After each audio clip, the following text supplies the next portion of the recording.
Welcome to Fragments of Silicon, when you need a respite from visiting children.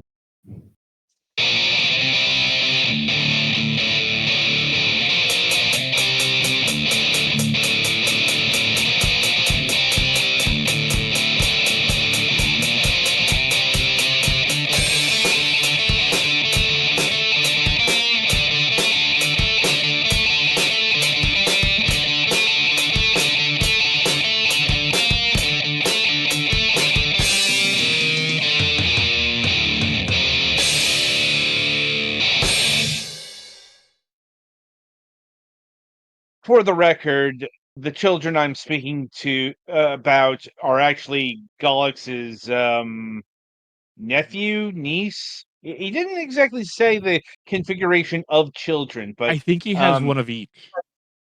right. But the point is, they are visiting him now, and so he can't be here today.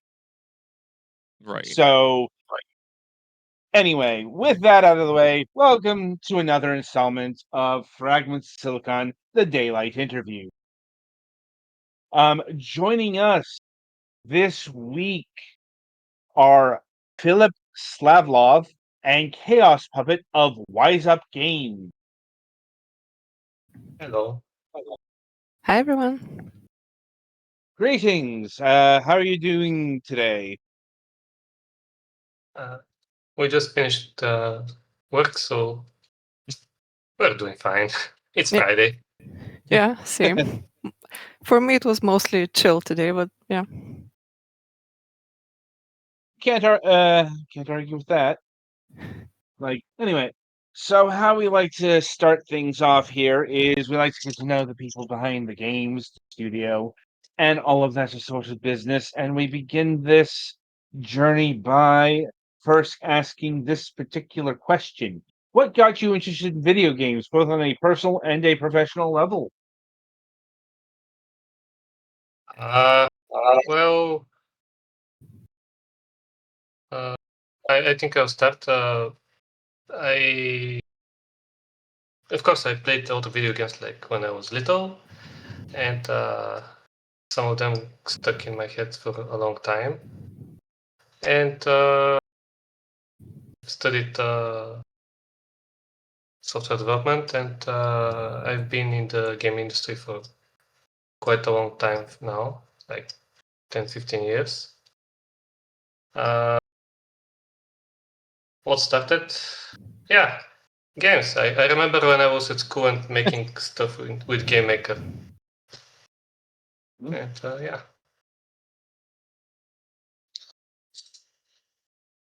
Yeah. Should I? Yeah. Sounds like it.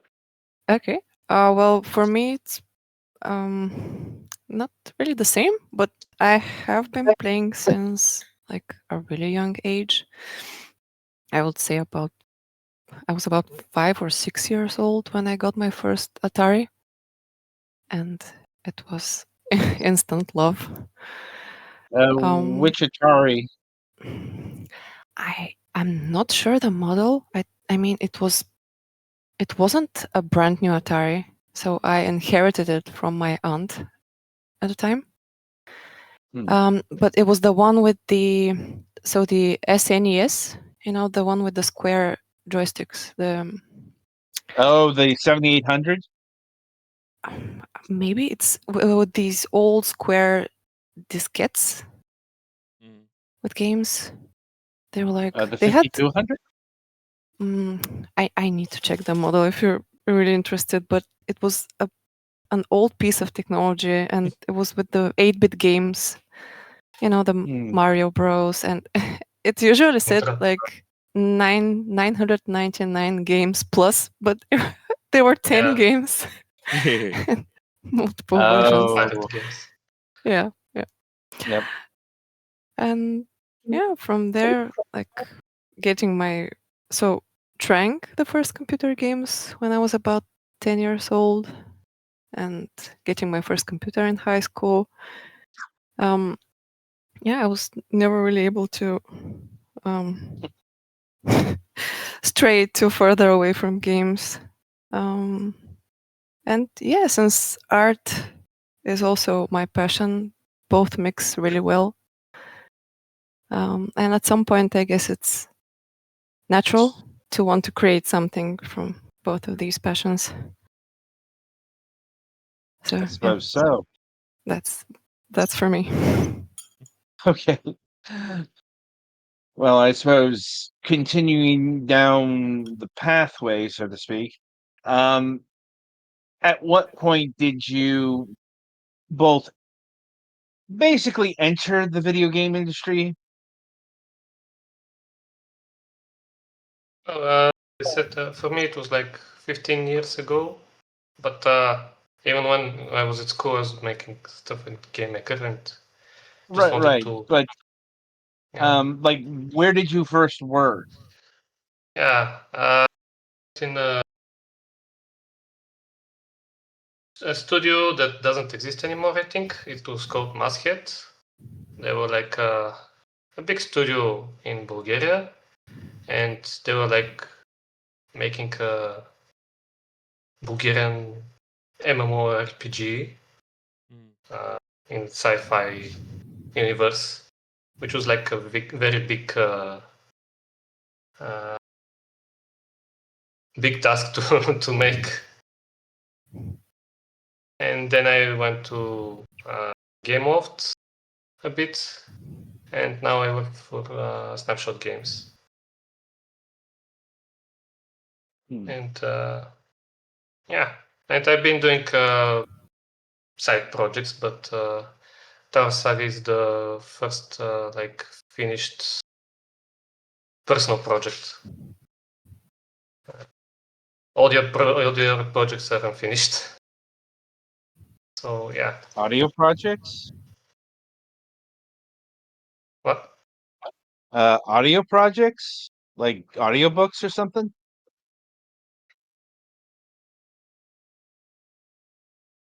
I didn't catch it. Like, Hello? Can I be heard? I can hear yeah, you. Yeah. didn't catch that. What kind of audio projects did you work on or have been working on? Well,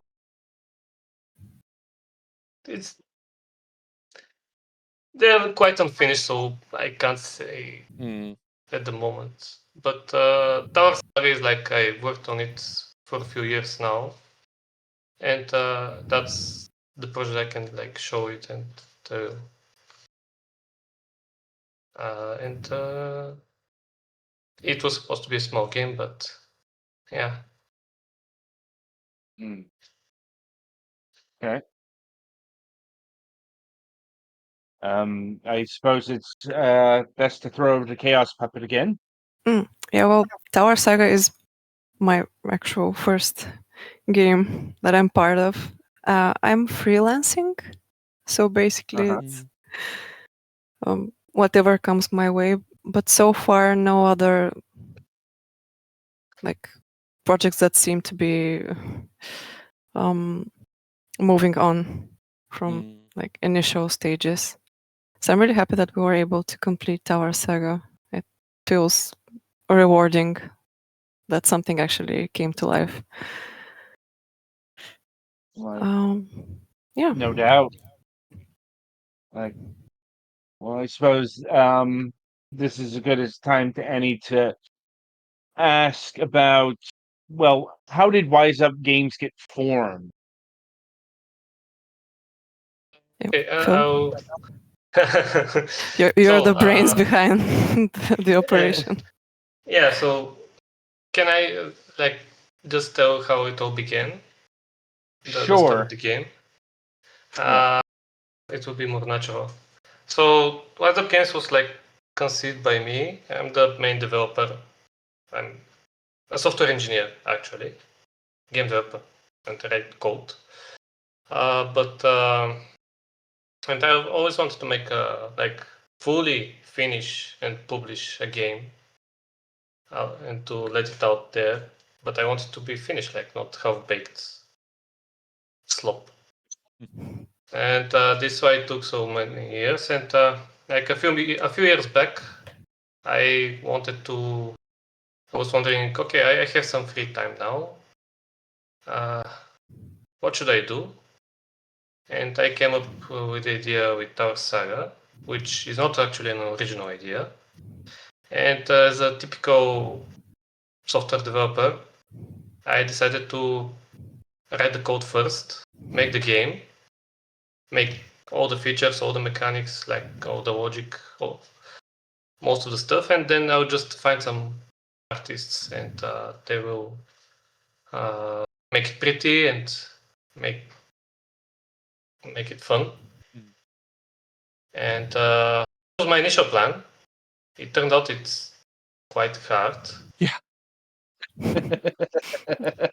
If we had $1 for fine. everyone who said that, Yeah, that could be like the motto of the show. basically. yeah. Like, Yes, finding and, people is hard, and well- making games is hard. I would also be willing to bet that you were planning on making this in, like, say, 6 months, but it ended up taking 3 years. Yeah. That's Yeah. see, the game is pretty simple, and that is by design, and that's the good variant. Because when I started, I knew that scope creep is dangerous, and I should try to make something simple, just to have something finished to work out the kinks and see how it's done, and then I can go do something more complex, etc. And this is why I chose this simple idea, which took a lot of time, which I'm ashamed to say.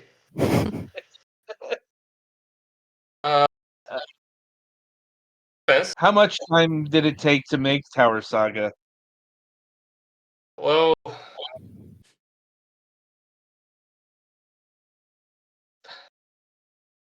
five years.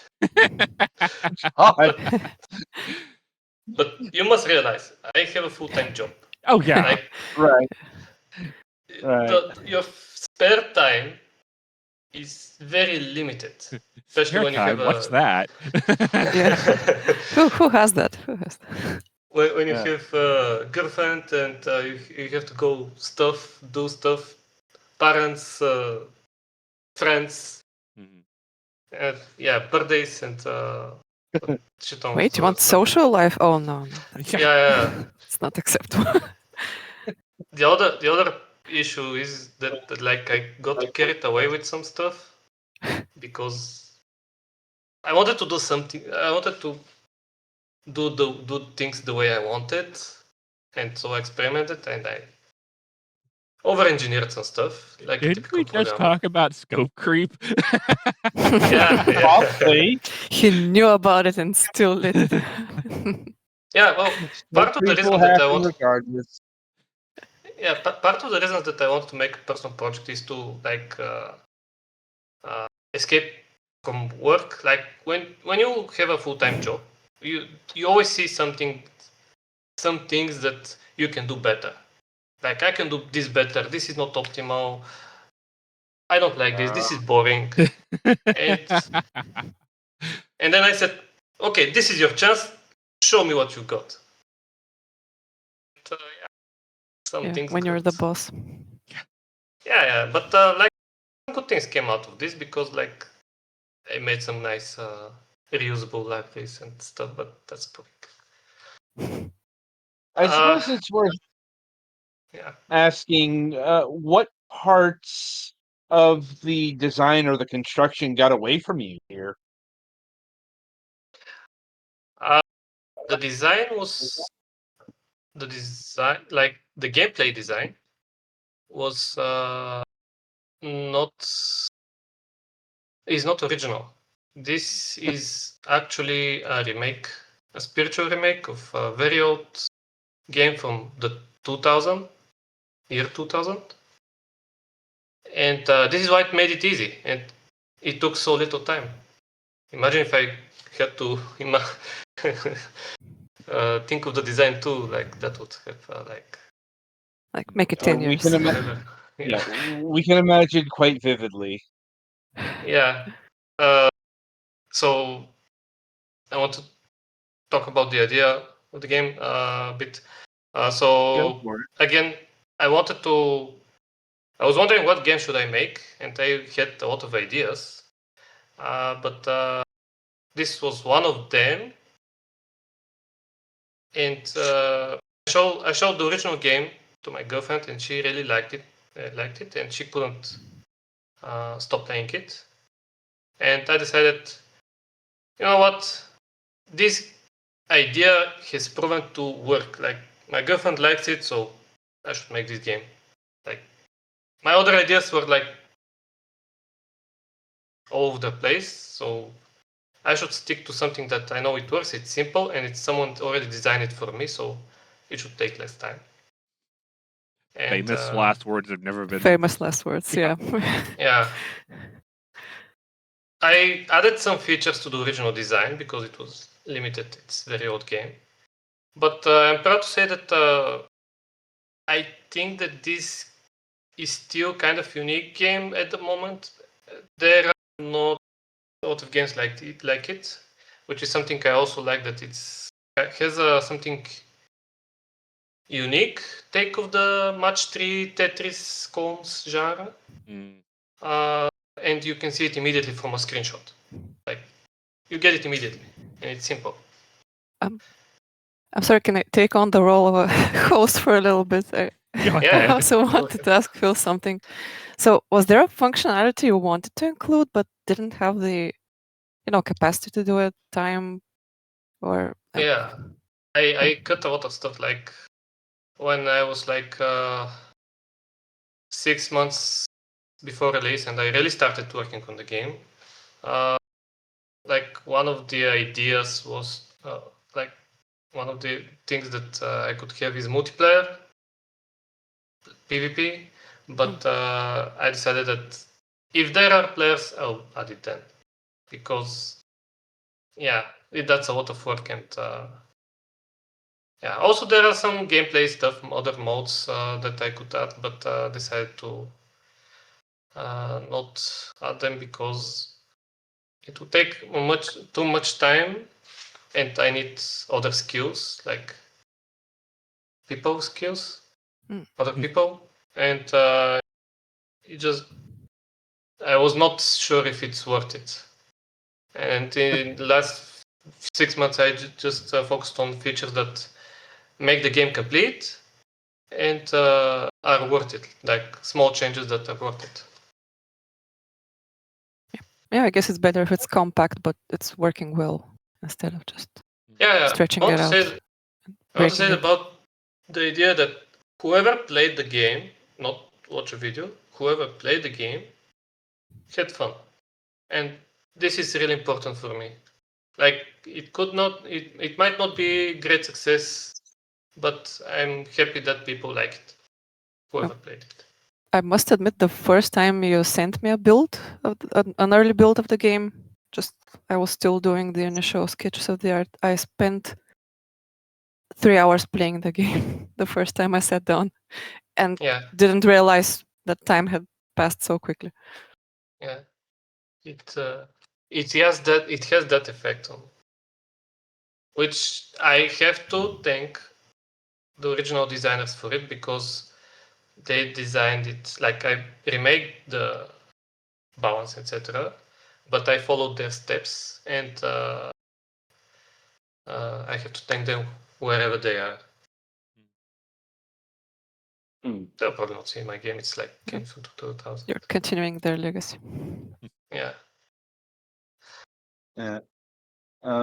Anyway, so ChaosPuppet, exactly what art did you contribute to this game?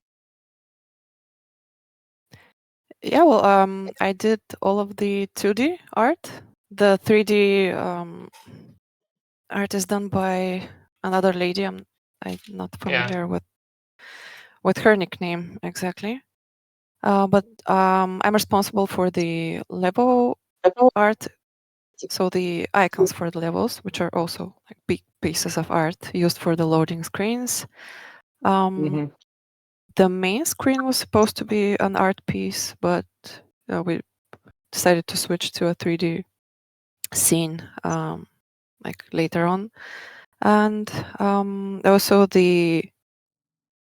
the map of the game, the main screen when you choose the levels, also the art for the game modes, and just recently the achievements, but they're just tiny pieces of art. But Phil was very specific on what he wanted, as in like I contributed to the style, but he definitely had to approve it first, and then he was course. specific for the sketches, what he wanted to That see. was not always a And- good idea. I don't always. Well, we had some arguments, I must admit, but they were constructive and like, ended in the best results possible. So Yes. as long as they didn't get too Yeah. heated or anything. no. ChaosPuppet They're all very was not chill only. nerds. ChaosPuppet was not only part of the 2D design, the art. She was also like part of the team, because like we were discussing the game with her and another teammate that is not here at the moment. So like we were bouncing ideas, and like she was my test guinea pig, because the truth is that she is my target audience. Like the way my girlfriend plays the game, that game, she also likes this game. Yeah, And Once I'm again- a sucker for any game, so yeah. Right. Though it's not that surprising, since I suppose, to speak a bit bluntly here, puzzle games do tend to trend towards female players. I mean, that's true, been true yeah. since the days of like Tetris and even Dr. Mario and what have you. So Yeah. I think that also means you've made or helped iterate upon a puzzle game that has very strong appeal across a wide swathe of players. yes. Yeah. She was kind of part of the core of the team, because she engaged with the project. Because the last year I was looking for artists to help me make the art for the game, and a mutual friend introduced me to her.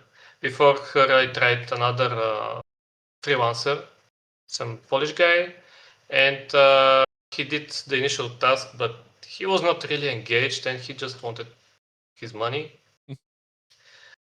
So yeah, I could see that I really liked what she was working on, and this is when I learned that it is important to like what you do. Yeah. If you And- really like playing games, it's only natural that you would enjoy the process of creation. Yeah. Right. And I suppose it's worth asking, how long was the dev time with, let's say, multiple people, a full team, however you want to quantify it? The whole. Well, I worked like 5 years on the game, and the last year I started searching for people to make the art, and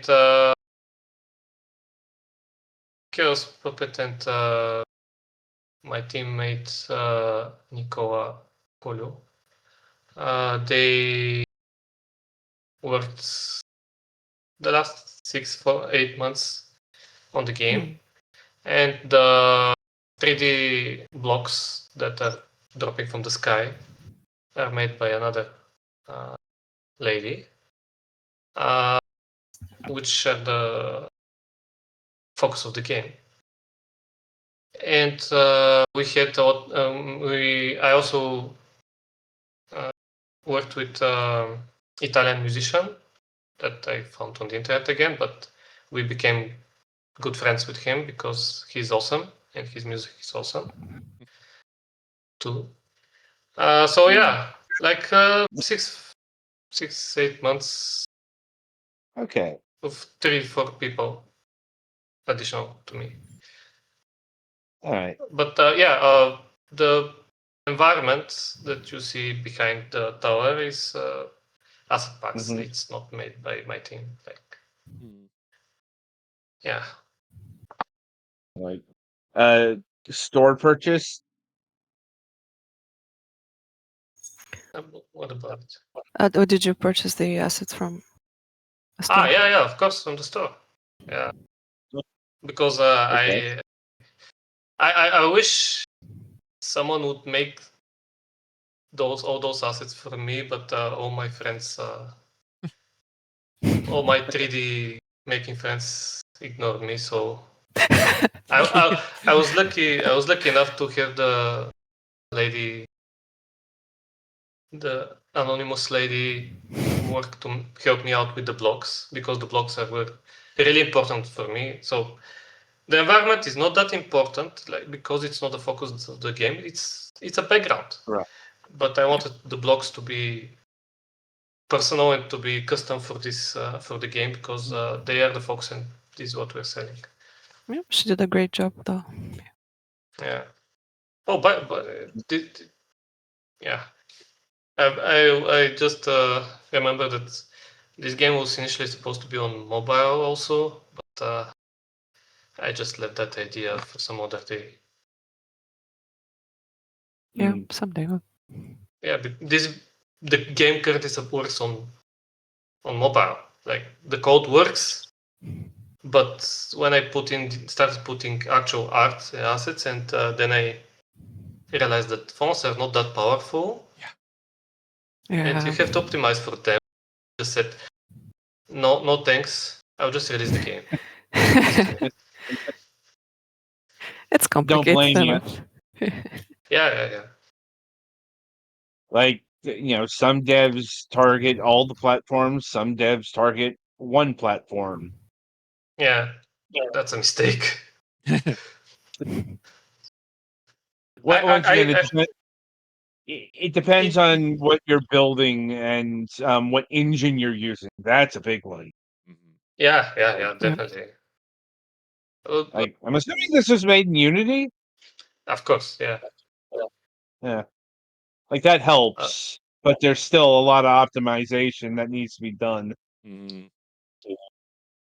Yeah, So, one of the things that I realized mid development is that mobile game needs to be completely different game. It's hard to pull off a game that works well on PC and on phone. Mhm. You need different type of monetization. That's like the minimum.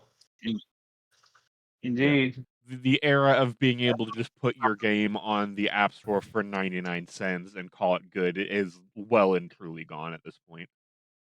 Yeah, that's also true. There is a lot of competition at the moment, and you can't be Yeah. just putting out slop. Mhm. And also, this still may happen. The code still works. I just need to remake the game into a hyper casual, one level, endlessly stack blocks type of game with some monetization. Yeah, and I I mean there just is don't also a need market those. for like a hyper casual puzzle game like that. Yeah. Oh yeah. Yeah. I Yeah. mean, those are the heavy hitters on mobile. Mhm. Your Yeah. Candy Crushes and your Mm. Clash of Clans and so on and so forth. Um, Yeah, the but original plan was to do this, but seeing how slow everything goes, and I decided because I don't play a lot of mobile games, I'm more a PC player and maybe console, Mhm.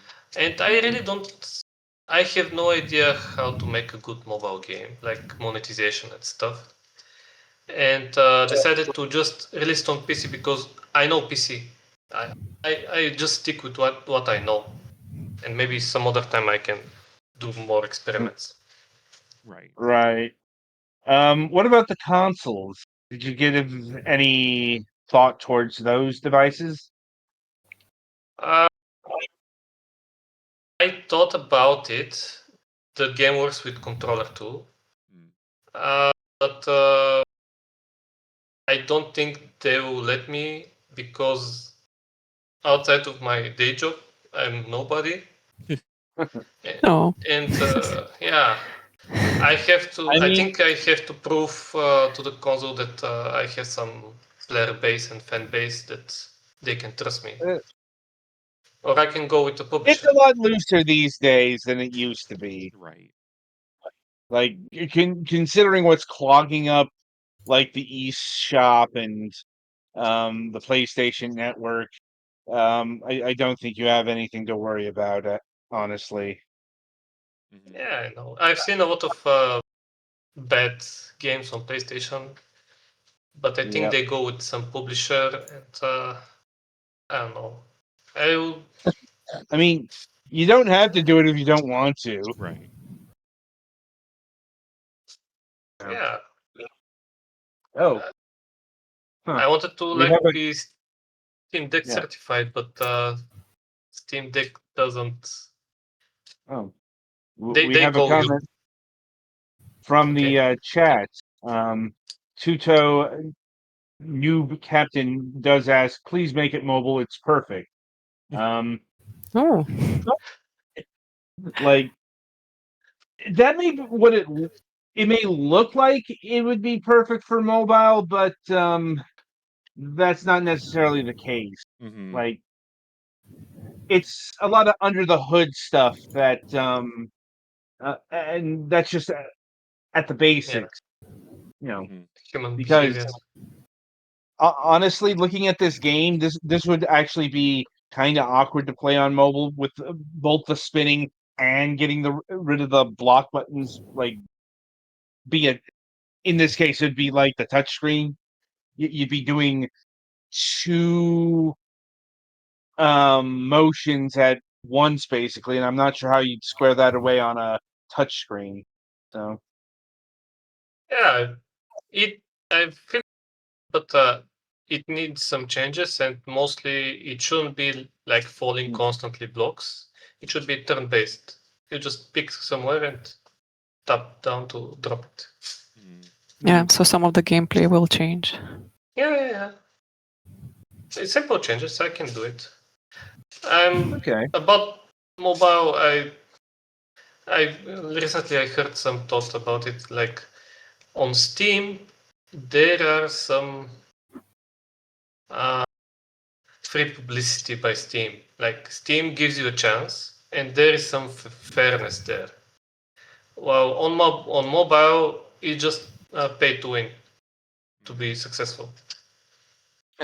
You just need to pay for ads, and you don't have a choice. Or you need to have connections with the store owners. Right. So yeah. So if you have a free game, you have to monetize it so you can advertise it so it can be played. It's either that or you hook up with the likes of Netflix or Apple Arcade, etc., etc. But putting aside a future potential mobile version, how has the present day released version on Steam been doing in the marketplace thus far? Well, the game was released like last month. Yeah, last month. And it's pretty slow. It's not. It doesn't have too much sales. It doesn't have too much wishlist on that matter.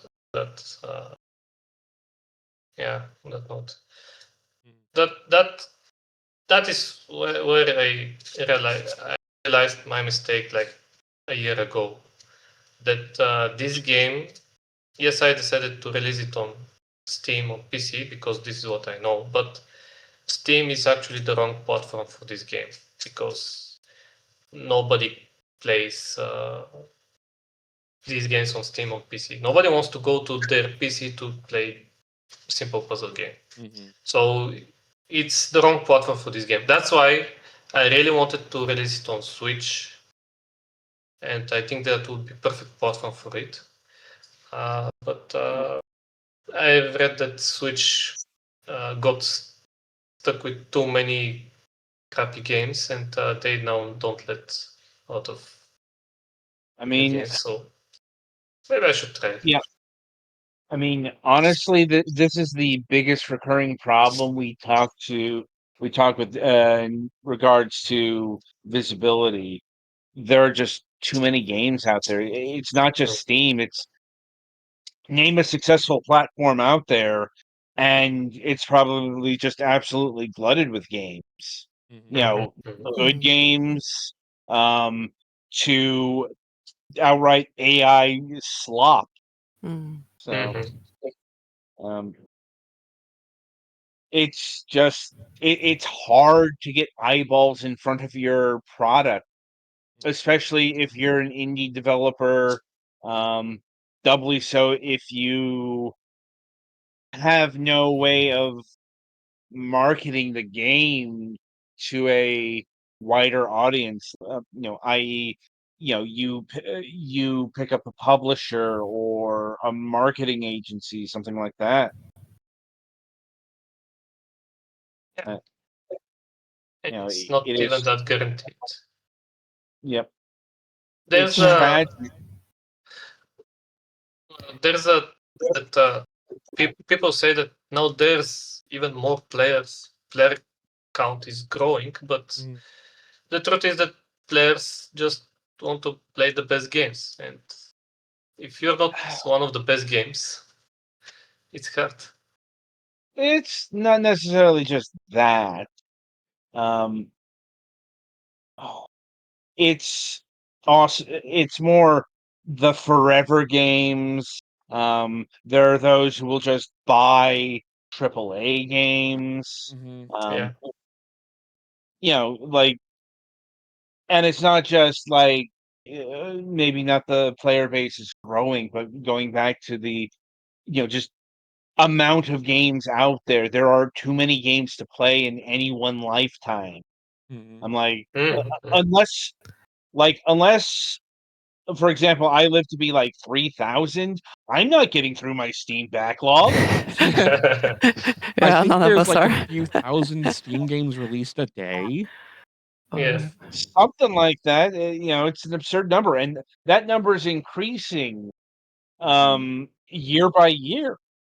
So, like I said, this is a frequent conversation, and the thing I get concerned about in terms of the industry, like, yeah, I know all the layoffs and studio closures are terrible in their own right, but you know, the too many games thing affects everybody at every level.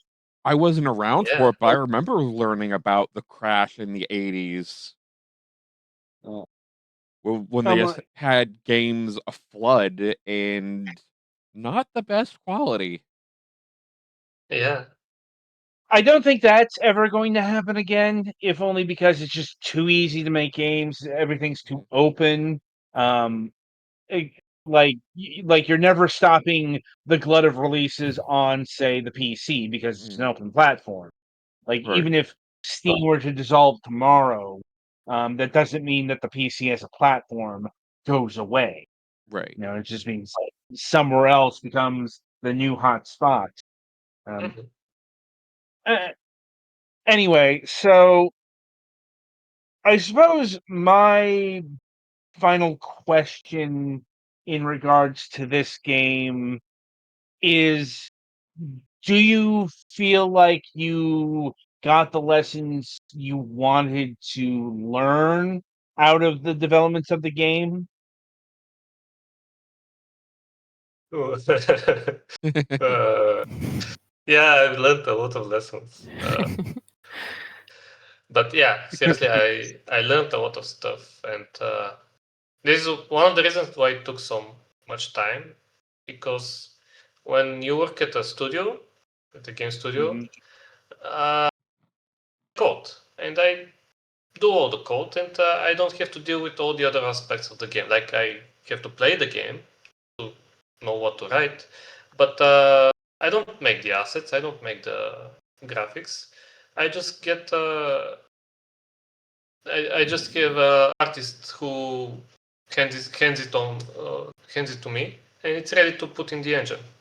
And because when I did this project, I didn't have anyone to help me, and I learned a lot of stuff because I had to make the levels, the backgrounds myself, and I learned a lot about the asset, the rendering pipeline, etc.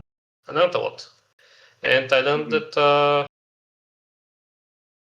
I learned what other people do, what artists do. I started to see their side, and I learned that I can't make a game on my own. That's a pipe dream. Like everyone wants to make their own game and it be perfect, but not today. Today you can't make crappy game and be happy with it because the competition is again too much, and you need to make something that looks good. Like you can make Balatro, and yeah, you can be successful, but a lot of guys that make similar games don't see success. And Right. I learned a lot about marketing. I did some advertising on Reddit. I now don't hate marketing guys. That's a lesson for other generations. Oh, that's I see how hard they That- have it. That's going to be a soundbite for later. Yeah. I mean, Yeah. that's a quote of the generation, if ever I heard one. The truth is that making games is hard. Selling them is Yep. also hard. Mhm. Right. And, yeah. So, I suppose my final question here is, if you can answer it, what's next for the both of you, if anything? I'm not sure. I'm cleaning up some stuff, and I'll most probably try something again. But this time I'll want to have an artist involved from the start to make something together, not just like make something and serve this to someone else to fix it, to make the art for it. So yeah, that's one of the lessons that a good game should come from the whole team, not just one guy, and hire a bunch of freelancers and hope it does well. That's why I like working with ChaosPuppet, because she helped me make the game better. And Yeah, it was a real pleasure just working on the project. Yeah. We had some really fun meetings. Yeah. The three of us. I would definitely love to work on a future project. For now, I'm just looking. It's a bit sad, but I'm looking for a stable job in a different field. But I definitely won't stop like creating art and thinking about games and hopefully making more games in my spare time. So I even got inspired to do some like tiny project on my own. You know, the ones that you do in about a week or a month. Like a game jam type thing. Yeah, exactly. Yeah, something like really from the top of my head, like a small idea. Yeah, so that's for me for now. All right then. So, yeah, I think we've reached the end of the conversation here. Yep. So I want to thank you both for being here today to talk about your game. It's been a very engaging conversation. And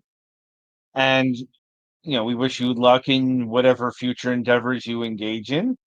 But in the meantime, the game is Towers Saga. It is available now on Steam.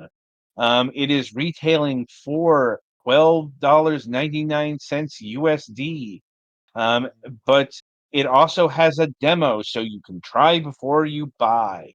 So be sure to go and do that today. All right, then. So we have reached the end of another episode of Fragments of Silicon. As always, be sure to tune in next time for the Sunday reviews. And until then, I shall wish you good gaming.